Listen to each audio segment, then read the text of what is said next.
সবাইকে জয় যিশু, হালেলুয়া, প্রেজ দ্য লর্ড। তো মহান ঈশ্বরের ধন্যবাদ হোক। তো ঈশ্বরের বাক্যে ঈশ্বর আশীর্বাদ করুক। ঈশ্বর আরও একটি বার সুন্দর দিন, সুন্দর সময় আমাদের উপহার দিয়েছেন। তো সেই জন্য মহান ঈশ্বরকে ধন্যবাদ জানাই। সবাইকে আরেকটি বার জয় যিশু, hallelujah, praise the Lord, hallelujah. ঈশ্বরের কাছে আসি, আমরা প্রার্থনায় যাব যে ঈশ্বর যেন আমাদের আশীর্বাদ করেন। হালেলুয়া। হে স্বর্গময় জীবনদূতিতে তোমায় ধন্যবাদ জানাই, তোমার প্রশংসা করি, তোমার গৌরব করি, তোমার নামকে উচ্চকিত করি। মহান ঈশ্বর তোমায় ধন্যবাদ জানাই, সর্বশক্তিমান ঈশ্বর তোমাকে ধন্যবাদ জানাই। প্রভু তুমি আশীর্বাদ করো প্রভু, এই বাক্য প্রভু আজকে প্রভু সেই বাক্য অনুযায়ী যেন আমরা চলতে পারি প্রভু। যে বাক্য আসছে প্রভু সেই মতো যেন আমরা কাজ করতে পারি প্রভু। তুমি আমাদেরকে মনোনীত করেছো সেই জগৎ থেকে প্রভু, আমরা যেন তোমার কার্যের প্রতি এগিয়ে যাই প্রভু।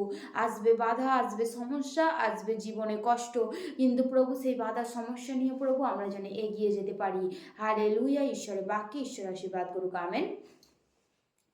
হালেলুয়া। আজকের বাক্য মধ্যলিখিত সুসমাচার 8 অধ্যায় 25 পদ।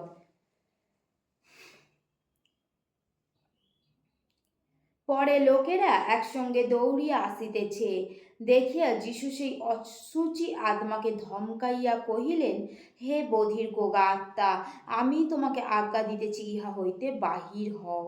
বলছে কি, সেই অসুচি আত্মাকে ধমকাইলেন প্রভু যীশু। সেই অসুচি আত্মাটা কে না, সেই শয়তান।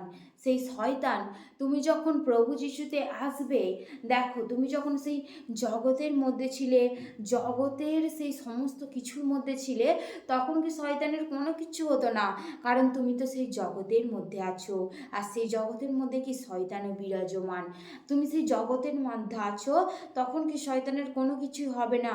কিন্তু তুমি সেই মুহূর্তে, তুমি যখন প্রভু যিশুকে বিশ্বাস করবে, সেই মুহূর্তে তুমি যখন যিশুকে বিশ্বাস করবে, ঈশ্বরকে বিশ্বাস করবে, তখন কি হবে, সেই শয়তানের রাগ হবে, শয়তানের সেই জ্বলবে।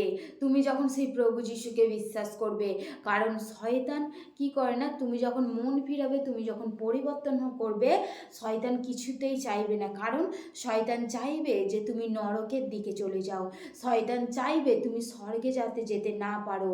তোমার জন্য ঈশ্বর যে অনন্ত জীবন প্রস্তুত করেছেন, সেই জীবনে তুমি যাতে যেতে না পারো। শয়তান এইটাই চাইবে যে তুমি যাতে কি সেই তুমি যাতে সেই কি করো, তুমি যাতে সেই নরকের আগুনে জ্বলতে থাকো আজীবন। শয়তান এইটাই চাইবে। শয়তান কিছুতেই চাইবে না যে তুমি ঈশ্বরেতে যাও, তুমি প্রভু যিশুকে বিশ্বাস করো, প্রভু যিশুকে বিশ্বাস করে তোমার সমস্ত পাপের ক্ষমা হয়ে যাক। শয়তান কিছুতেই এই জিনিস চাইবে না। সেই জন্যই শয়তান আমাদের জীবনে অনেক কিছু বাধা নিয়ে আসবে। আমরা যাতে মণ্ডলীতে না যাই, আমরা যাতে ঈশ্বরের কোনো ব্যবস্থায় না যাই, আমরা যাতে ঈশ্বরকে না বিশ্বাস করি। হালেলুয়া। সেই জন্য অসুচি আত্মা বলতে কি, সেই শয়তান, সেই শয়তান আমাদের জীবনে, এই শয়তান কখনোই চাইবে না যে তুমি প্রভু যিশুকে বিশ্বাস করো। সেই শয়তান কখনোই চাইবে না।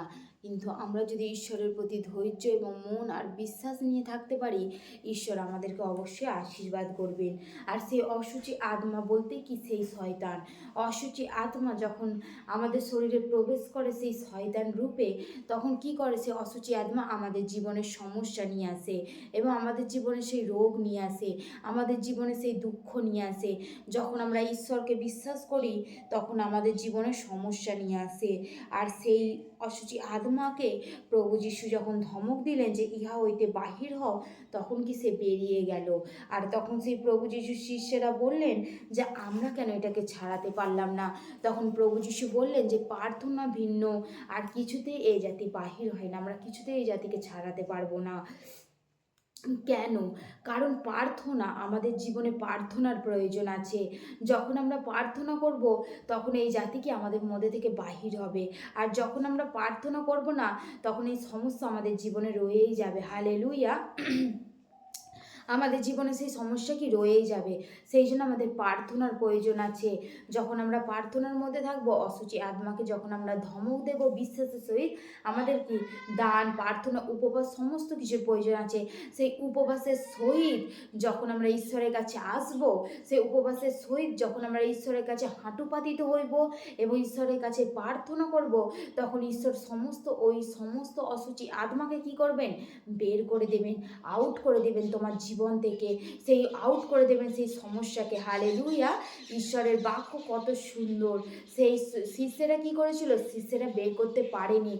কারণ শিষ্যদের মধ্যে কি সেই রকম প্রার্থনা ছিল না। কারণ প্রভু যীশু ঈশ্বর ছিলেন, কিন্তু ঈশ্বর হয়েও কি সেই প্রভু যীশুর জীবনে প্রার্থনা ছিল। তিনি প্রতিদিন রাত্রে গিয়ে কি করতেন? প্রার্থনা করতেন। সেই পর্বতে গিয়ে প্রার্থনা করতেন প্রতিদিন গিয়ে। তিনি দিনের বেলা প্রচার করতেন, কিন্তু আবার রাত্রে গিয়ে কি করতেন? সেই প্রার্থনা করতেন। হালেলুয়া! তো সেই রকমই ঈশ্বরের মতো আমাদের যেন স্বভাবকে আমরা পরিবর্তন করতে পারি, আমাদের হৃদয়কে যেন আমরা পরিবর্তন করতে পারি। হালেলুয়া! তো মহান ঈশ্বরের ধন্যবাদ ও ঈশ্বরের বাক্যে ঈশ্বর আশীর্বাদ করুন। আমেন। সবাইকে জয় যিশু। Praise the Lord. হালেলুয়া!